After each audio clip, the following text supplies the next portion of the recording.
잠언 11장 23절부터 30절을 세 번역으로 읽도록 하겠습니다. 제가 먼저 읽겠습니다. 의인이 바라는 것은 좋은 일뿐이지만 악인이 기대할 것은 진노뿐이다.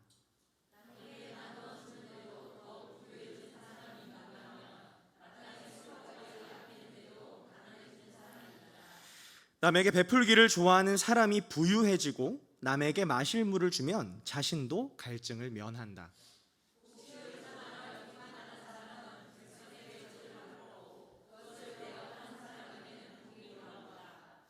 좋은 일을 애써 찾으면 은총을 받지만 나쁜 일을 애써 추구하면 나쁜 것을 되받는다.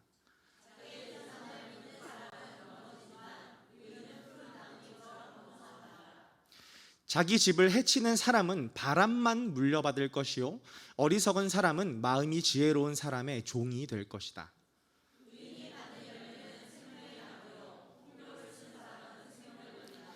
함께 읽겠습니다. 의인이 이 땅에서 한 대로 보상을 받는데 악인과 죄인이 그 값을 치르지 않겠는가. 아멘. 자리에 앉아주시기 바랍니다.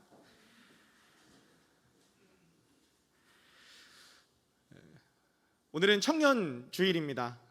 말씀도 우리 청년 중에 한 명인 우리 박태열 형제에게 하나님께서 2021년 한 해 주신 말씀인 잠언 11장 30절에 본문이 포함된 말씀을 함께 나누고자 합니다. 오늘의 말씀 제목이 뭐죠?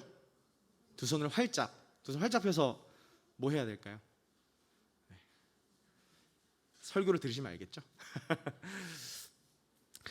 거리를 다니다 보면 요즘 부쩍 많이 보이는 것들이 있습니다. 심심치 않게 보게 되는데요. 그것은 바로 임대 또는 폐업이라고 붙여놓은 현수막 혹은 종이들입니다. 작년 1월부터 시작된 코로나19가 벌써 1년 반을 향해 가고 있습니다. 백신이 보급되고 있고 많은 분들이 조금씩 늘어나면서 잡힐 것들이 예상은 되고 있지만 여전히 우리의 삶이 회복되려면 아직 한참이나 먼 것처럼 느껴집니다. 장기화된 이 코로나 상황으로 인해서 가장 힘든 건요, 경기 침체로 인해서 우리 이 땅을 살아가는 많은 성도님들 또 사람들이 그것을 피부로 많이 느끼며 살아가고 있는 것 같습니다. 이건 단지 뉴스에서만 볼 수 있는 것이 아니고요, 바로 우리 오늘 교회, 우리 주변에 있는 사람들에게 피부로 느낄 수 있는 현실이라는 겁니다. 저와 여러분의 이야기인 거죠. 우리는 이러한 상황 속에서 어떤 모습으로 살 수 있을까요? 한 가지 선택이 있습니다. 어떤 것이 있을까요? 먼저 우리가 할 수 있는 가장 쉬운 선택은 두 손을 움켜쥐는 것입니다. 당장 먹고 살 길이 막막하니까 너무나도 당연한 선택인 거예요. 그렇지 않습니까? 저도 그렇더라고요. 형편이 어려워지니까 저의 삶에서 어떤 걸 가장 먼저 줄일까? 전도사님은 야식비만 줄여도 괜찮을 것 같다는 생각을 하시겠지만 야식을 포기할 수 없던 저는 굉장히 불손한 생각을 하죠. 한 수년간 이제 계속 결연해서 돕고 있던 이 불우이웃들, 내가 불우이웃인데 내가 누굴 돕냐, 그래서 그거 먼저 끊어버리려고 하는 제 모습을 보게 됐어요. 물론 이 사람 인간적인 생각이구나라는 것을 하나님께서 보게 하셔서 그 시기를 잘 넘겨서 꾸준히 계속 지금도 후원을 하고 있는데, 제가 그 경험을 통해서 저의 모습을 보게 됐어요. 어떤 거냐면 어려울수록 손을 더 꽉 움켜쥐는 저의 모습이었어요. 본능적이었습니다. 아니, 내가 살아야 남도 살리지 누가 비난하겠어요? 그러나 오늘 성경 말씀 본문을 보니까요, 성경은 다른 말씀을 하고 있어요. 그리고 이 길만이 우리를 살리는 길이라고 말씀하고 있습니다. 그것이 무엇입니까? 움켜쥐지 말고 두 손을 활짝 펴서 나누고 베푸르라는 거예요. 베푸는 삶이 나를 살린다는 것입니다. 사실 이렇게 얘기를 딱 앞에서 저를 통해서 딱 이렇게 들으면 사실 쉽게 납득이 되지는 않을 거라고 생각을 합니다. 그런데 오늘 본문 말씀을 묵상하면 묵상할수록, 설교를 준비하면 준비할수록 이게 더 분명하게 저에게 다가오는 거예요. 오늘 본문 23절과 24절은요 두 사람을 대조하고 있어요. 의인과 악인입니다. 오늘 세 번역 성경으로 우리가 다 함께 좀 말씀을 좀 읽어볼까요? 의인이 바라는 것은, 시작. 의인이 바라는 것은 좋은 일뿐이지만 악인이 기대할 것은 진노뿐이다. 남에게 나누어 주는데도 더 부유해지는 사람이 있는가 하면 마땅히 쓸 것까지 아끼는데도 가난해지는 사람이 있다. 의인과 악인의 대조를 이루고 있는데 무엇을 얘기를 하고 있어요? 바로 남을 향한, 타인을 향한 상반된 태도에 대한 것을 얘기를 하고 있습니다. 의인은요, 남을 위해서 내가 가진 돈을 아낌없이 써도 부유해져요. 그런데 반대로 타인에 대해서 각박한 사람이요, 악인으로 묘사되고 있는 사람은 내가 쓸 것까지도 아끼는데도 가난해요. 한마디로 타인을 어떻게 대하는가가 나의 삶을 결정한다라는 뜻입니다. 주님이 말씀하신 팔복의 원리도 그렇지 않습니까? 마태복음 5장 7절이요. 긍휼히 여기는 자는 복이 있나니 그들이 긍휼히 여김을 받을 것이며. 타인을 긍휼히 여기면 자기 자신 역시도 그 긍휼을 경험할 수 있다라는 거예요. 이 원리는요, 이어지는 오늘 본문이 속해 있는 이 잠언 11장 18절과 19절에서 더 명확하게 확인이 되는데, 제가 읽어볼게요.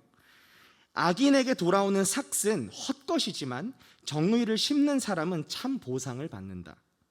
정의에 굳게 서는 사람은 생명에 이르지만 악을 따르는 사람은 죽음에 이른다.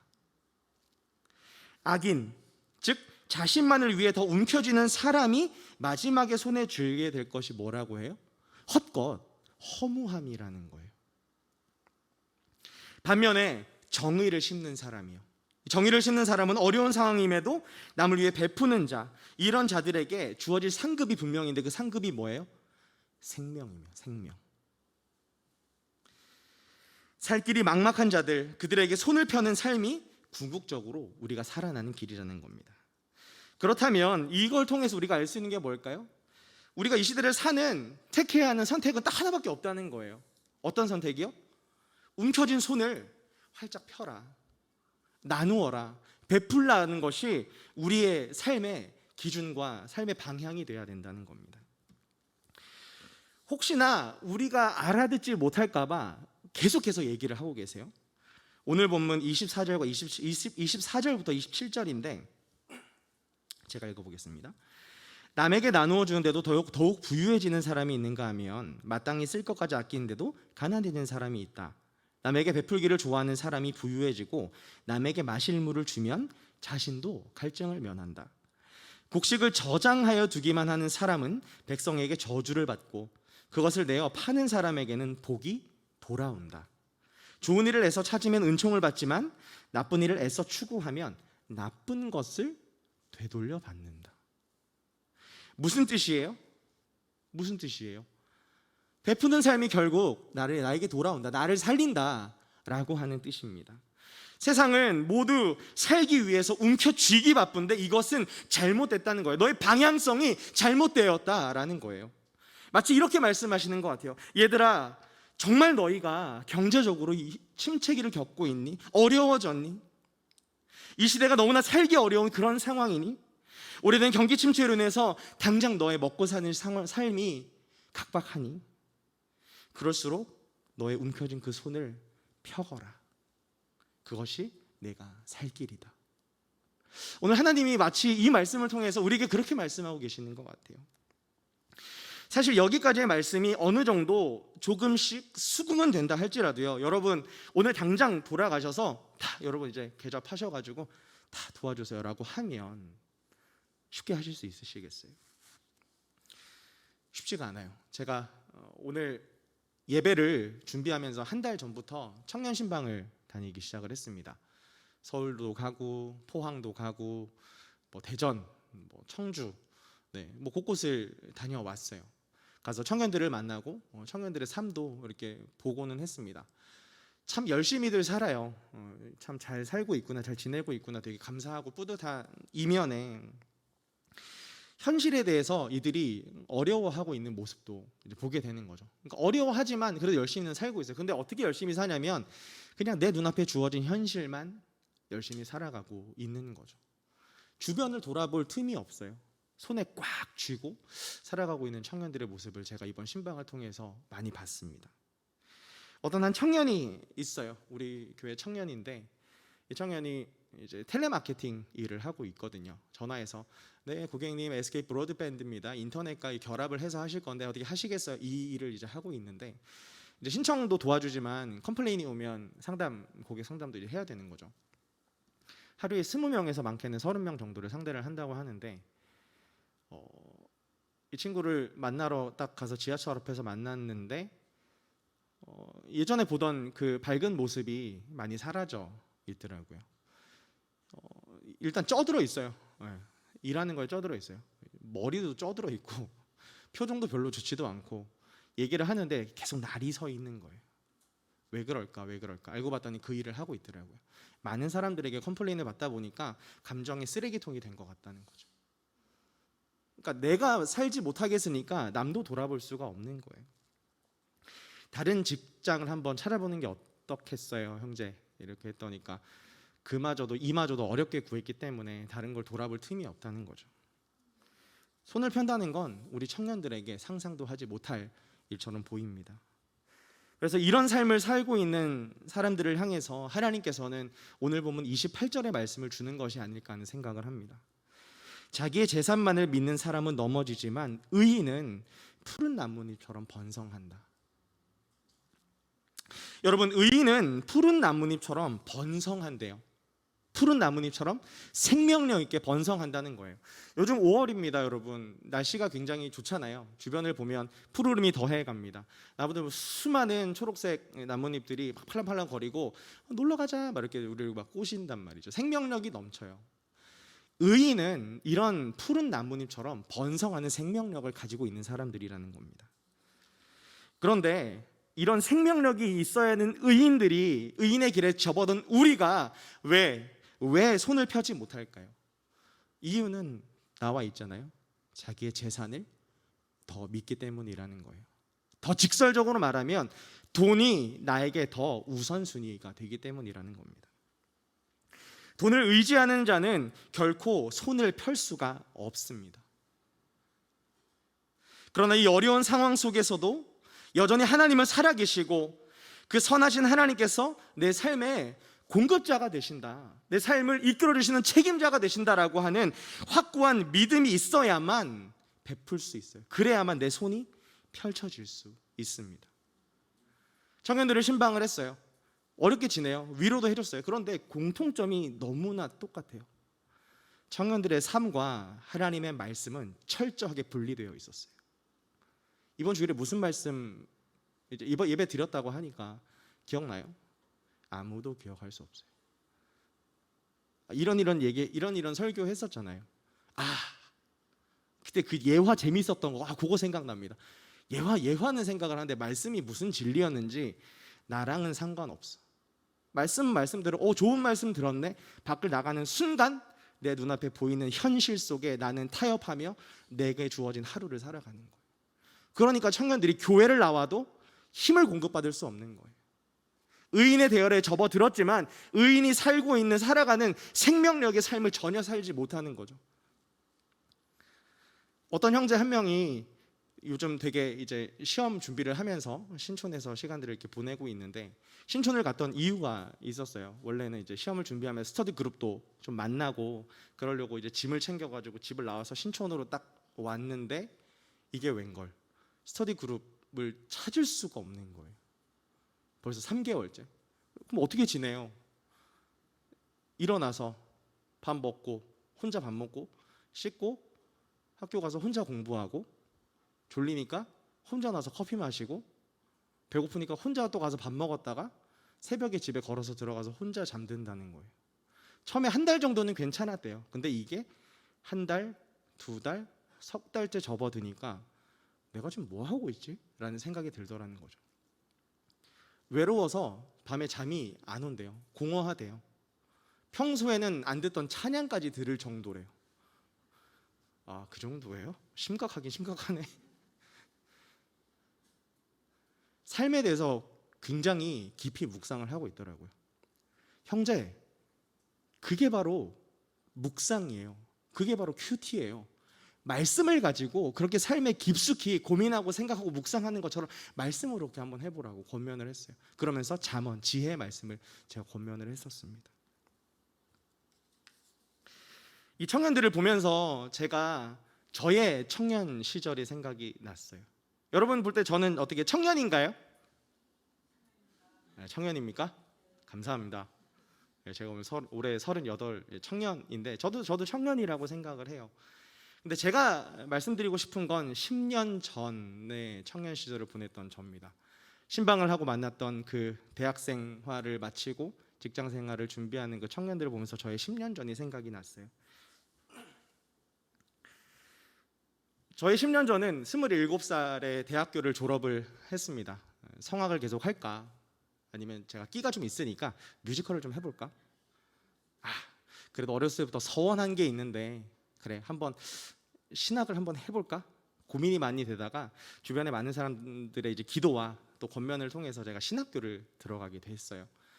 근데 신학교에 들어가게 됐던 것도요, 사실 저는 찬양 인도를 열심히 잘 하고 싶었어요.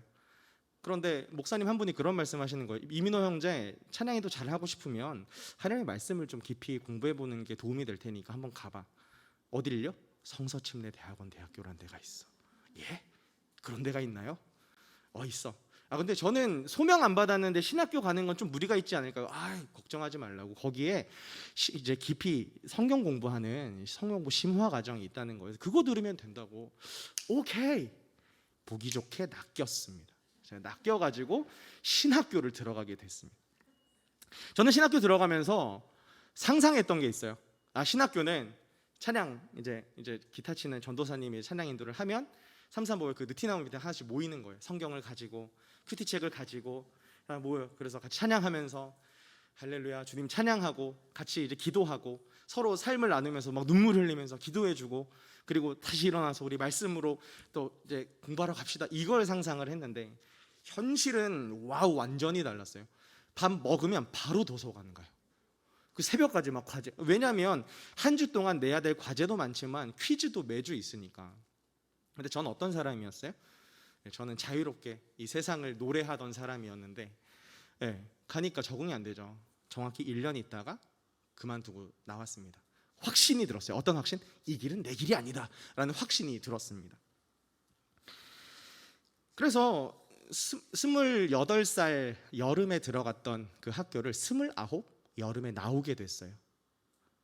자, 29의 신학생의 삶을 그만둔 저는 뭐가 됐을까요? 29살 백수가 되어 있었습니다. 이거 어떻게 해야 되지? 어떻게 해야 될지 알 수 없으니까 당장 먼저 시작한 건 편의점 아르바이트생이었어요. 와, 담배 종류가 그렇게 많은지 몰랐고요. 술값이 그 정도인 줄은 제가 미처 몰랐습니다. 열심히 하고 있는데 저에게는 사실 마음이 있어서 어떤 마음이 있었냐면 근데 29 먹고 뭐 하는 거지? 다시 신학교로 돌아가야 되는 거 아니야? 근데 그 삶 또 하는 거는 더 대박이야. 더 싫어. 근데 저의 삶은 또 되게 비참하고 하나님 보시기에 되게 부끄러운 거예요. 뭐 하고 사냐 민호야. 이런 마음들이 있었어요. 그렇게 해서 그냥 뭐 시간 보내고 알바하고 있는데 9월 달이었어요. 9월 첫째 주쯤에 전화가 오는 거예요. 모르는 번호였어요. 031 적혀서 이렇게 오니까 스팸인 줄 알고 이제 안 받았거든요. 근데 똑같은 번호로 2번, 3번 더 전화가 오는 거죠. 받았어요. 안녕하세요. 이민호님이시죠? 예. 이제 보험 얘기하거나 아니면 뭐 돈 빌려준다 얘기하면 가뜩이나 돈 없어서 알바하고 있는데 당연히 안 하려고 됐습니다. 고맙습니다 하려고 하는데 한국 조혈모 세포 은행협회입니다 이러는 거예요. What? 뭐라고요? 한국 뭐라고요? 뭐 그런 데가 있대요. 이게 뭐죠? 했더니까 예전에 이민호님이 저희 기증을 약속을 해주셔서 전화를 드렸습니다라고 하는 거예요. 제가 기증을 약속했다고요? 신체 포기약서 이런 거 쓴 게 없는데 무슨 기증을. 머리 하나 딱 스쳐가는 기억이 있는데 예전에 헌혈을 할 때 무슨 증서를 쓰라는 것이 있었어요. 근데 거기에 무슨 뭐 조혈 뭐 이렇게 써 있었던 것 같아요. 근데 워낙 그냥 단순했던 저는 이거 쓰는 거예요 했다니까 쓰시면 좋아요. 그래서 쓰면 좋다고요? 썼어요. 이게 뭔데요? 그러니까 전화 갈 수도 있는데 웬만하면 전화 안 가요. 그래서 예 이러고 그냥. 근데 그게 갑자기 생각이 딱 나는 거예요. 조혈모 세포가 알고 보니까 골수였어요. 골수를 기증하는데 제가 사인을 한 거예요. 멋있게 이민호 사인을 딱 이렇게 하고 전화를 들어봤더니 저와 90% 골수가 일치하는 초등학교 5학년 남자애가 나타났다는 거예요. 이거 저한테 전화 안 온다 그랬는데 벌써 제 앞에 3명과 통화를 했는데 다 퇴짜 맞았다는 거죠. 이민호님 어떻게 할 의향이 있으세요? 근데 제가 마음속에 어떤 마음이 있었냐면 나 뭐 하냐, 왜 이러고 사냐, 부끄럽다 하나님 앞에. 그러니까 뭐라도 해야겠다는 생각이 들어서 그냥 아무 생각 없이 예스 하겠습니다 이렇게 했어요. 그분이 당황스러워 하시는 거죠. 예? 하겠다고. 왜냐면 앞에서 3명이 다 퇴짜 맞았는데 제가 갑자기 전화해서 골수기증 하시겠어요? 예! 뭐 이러니까 일주일 있다가 다시 전화를 드릴 테니까 마음의 준비를 하시고 다시 통화하자고. 일주일이 지나서 통화를 했고 저는 여전히 똑같은 마음이었기 때문에 예스 하겠습니다. 그래서 9월 초에 전화 왔던 그 수술이 2달 후인 11월 초에 잡히게 됐어요. 그 사이에 정말 여러 번 전화가 오고 또 오고 계속 오는 거예요. 하셔야 됩니다. 한다고요? 예. 여기서 이제 그만두시면 환자 큰일 납니다. 한다니까요? 여러 번 했어요. 왜 그러냐 이제 알아봤더니까 그 골수를 받아야 되는 그 사람은 그 무균실에 들어가서 본인의 골수를 다 죽여 놓는데요. 그래야 이제 제 골수가 들어가서 정착을 할 수 있기 때문에. 근데 이제 이거를 갑자기 수술하는 전날 통화가 안 되고 그래서 그냥 죽는 경우도 덜어 있다라는 얘기를 저한테 하면서 하겠다는데 왜 협박이지? 막 이런 생각을 하면서 결국에는 했습니다. 11월 초에 부모님이 상경하셨어요. 강릉에서 차를 끌고 짐을 챙겨서 아들 골수 뽑는다고 올라오셔가지고 내 아들이 잘못되면 어떻게 하나. 강릉에서 기도하시라고 했더니 병원 앞에 오셔가지고 병원에서 같이 기도를 이렇게 하시면서 수술이 잘 진행이 됐어요. 마취, 우리 김진경 사모님도 마취 전문이신데 하나 둘 셋 하시면 마취제 들어갑니다. 하나 그래서 기억이 멀어져 갔던 생각이 납니다. 하나 4시간 걸린다고 했던 수술이 2시간 정도 만에 끝났어요. 엉덩이에다가 딱 침을 꽂는데 사골 뽑아내듯 아주 그냥 그 골수가 너무너무 잘 나와서 2시간 조금 넘어서 끝났어요. 깨우는 거예요. 일어나세요. 수고하셨습니다. 자는 거밖에 없는데 잘 됐고 골수도 잘 기증이 됐다라는 이야기를 듣고 이제 한 달 정도의 시간이 지났어요. 다시 수원에 있는 성 빈센트 병원으로 이제 오라는 거죠. 한 달 동안 어떻게 몸에 변화가 좀 있었는지 어디 아픈 곳은 없는지 하고. 근데 네, 너무나도 하나님의 은혜로 건강하게 잘 지냈고 별 이상이 없었어요. 이상 생기면 연락 주시고 번호는 이거고 네, 나중에 뵙겠습니다 이러는데 저에게 마음이 갑자기 생긴 어떤 마음이었냐면 저는 사실 고통을 되게 두려워하는 사람이거든요. 그리고 아픈 것도 되게 아무튼 귀찮은 것도 좀 싫어하고 이러는 사람인데 내가 무슨 생각으로 골수기증이라니 엄청난 걸 내가 했을까라는 생각이 들면서 이게 내가 한 게 아니구나, 하나님이 하라고 하신 거구나라는 생각이 들어서 그분한테 막 여쭤봤어요. 혹시 제가 골수기증을 받는 그 친구에게 편지 하나 써도 될까요? 괜찮대요. 대신에 거기서 금품을 요구하거나 연락처를 물어보는 그런 편지를 써서는 안 된다는 거예요. 그런 거 안 쓴다고. 전 그런 사람이 아닙니다. 썼어요. 뭐라고 썼냐면 안녕, 나는 너에게 골수를 준 형이야. 너가 누군지 사는 것도 모르고 이름도 모르고 너가 초등학생이라는 것밖에 모르지만 이제 1년 정도 있으면 그게 정착이 돼서 일상생활을 할 수 있다고 하더라. 1년 후에 바깥을 나갈 수 있으면 엄마 아빠랑 같이 교회 한번 나가보지 않을래? 그렇게 썼던 것 같아요. 왜냐면 아무리 생각해도 아픈 거 싫어하고 귀찮은 거 싫어하는 제가 골수기증을 했다는 건 이거는 제가 한 게 아니거든요. 누가 했어요? 예수님이 하셨어요. 하나님이 하셨어요. 이게 너무 저에게 감동이 되는 거죠. 편지를 보내고 막 뿌듯해서 밖을 딱 나오는데 저에게 딱 스쳐가는 생각이 있어서 뭐였냐면 사람을 살리는 일이 이렇게 기쁘고 보람된 일이라고 한다면 영혼을 살리는 일은 얼마나 더 가치 있는 일일까? 라는 생각이 드는 거예요. 거기서 하나님께 제가 다시 소명을 받게 됐어요. 그리고 그 일을 계기로 제가 다시 신학교에 들어가게 됐습니다. 못해 먹겠네 했던 그 신학교를 다시 들어가는 용기도 제가 냈던 것 같지는 않아요. 다시 들어가서 1학년 처음부터 다시 시작했습니다. 그리고 그렇게 열심히 피 튀기며 1학년 1학기를 다시 보내고 있는데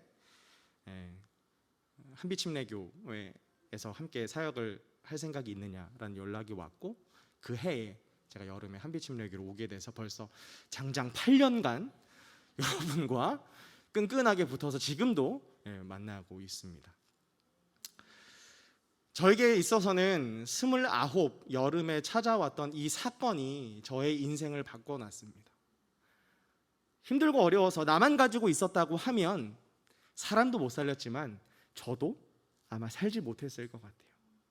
목숨은 살았겠죠. 하지만 주님의 일, 영혼을 살리는 일이 아닌 내가 살기 위한 일, 나의 인생을 위해서만 아마 살진 않았을까 하는 생각을 해봅니다. 나 자신만을 위해 살 때는요, 절대 누릴 수 없는, 하나님만 주실 수 있는 이 참된 평강과 기쁨이 가득한 이 인생이요, 그러한 삶이 바로 복이 있는 인생이라고 오늘 성경에서는 말씀하고 있습니다. 오늘 본문으로 다시 돌아가서요, 여러분 11장 29절과 30절은요 앞에서 제가 지금까지 말한 이 모든 것을 총체적으로 요약하면서 이렇게 말씀하고 있어요. 같이 한번 읽어볼까요? 자기 집을 시작. 자기 집을 해치는 사람은 바람만 물려받을 것이요, 어리석은 사람은 마음이 지혜로운 사람의 종이 될 것이다. 의인이 받는 열매는 생명의 나무요, 폭력을 쓰는 사람은 생명을 잃는다. 아멘. 여러분, 어떤 삶을 살고 싶으세요? 결국 움켜쥐고 바람밖에 잡을 수 없는 그런 삶을 살고 싶으세요? 아니면 베풀기를 끝까지 멈추지 않아서 결국에는 사람을 얻고 그 사람을 살리고 그 영혼까지 살리는 그 생명나무와 같은 열매를 얻고 싶으세요? 저는 우리 모든 한빛침례교회 성도님들이요, 그리고 특히 우리 청년들이요, 간절히 권면합니다. 후자의 삶이 여러분의 삶이 되시기를 간절히 원합니다. 여기서 말하는 생명나무는요, 창세기에 나와 있는 그 생명나무와 같은 거예요. 사람의 목숨만 살리는 것이 아니라 영혼까지 살리는 것이, 의인의 삶은 이 생명나무와 같다는 겁니다. 유대인 심리학자인 빅터 프랭클은 죽음의 수용소라는 책을 통해서 자신이 경험한 나치 수용소의 경험을 소개를 하고 있어요. 인간성이 말살된 그 수용소에서 그는 인간이 철저하게 자기중심적이라는 생각을 많이 했다고 합니다. 자신의 끼니를 위해서 다른 사람의 생명은 별로 소중하게 여기지 않는, 내가 살기 위해 내 옆에 있는 동료의 잘못을 들추어내는. 그러나 그는 그런 수용소에서 삶을 그렇게 살았지만 이렇게 고백을 합니다. 이 부분이 있는데 제가 읽어드릴게요. 나는 살아있는 인간 실험실이자 시험장이었던 강제 수용소에서 어떤 사람들이 돼지처럼 행동할 때 또 다른 사람들은 성자처럼 행동하는 것을 보았다. 그 최악의 상황이요, 나치 수용소요, 인간성이 말살된 그곳에서 다른 이들을 향한 희생의 길을 포기하지 않았던 사람들이 분명히 있었다는 거예요. 그리고 그런 삶을 살았던 사람들의 동기는요, 마음의 중심은 다름 아닌 사랑이었습니다. 모두가 힘들어하는 시대를 우리는 살아가고 있습니다. 그러나 저와 여러분 그리고 우리 청년들은요, 달랐으면 좋겠어요. 모두가 움켜쥘 때 그럼에도 나는 손을 펼쳐서 다른 사람들을 향할 수 있는 그런 삶이었으면 좋겠습니다. 여러분 기억하셔야 돼요. 손을 펴는 것이 당장은 내 것을 잃는 것처럼 보여도 그것이 결국 나를 살리는 길임을 기억하시기를 바랍니다.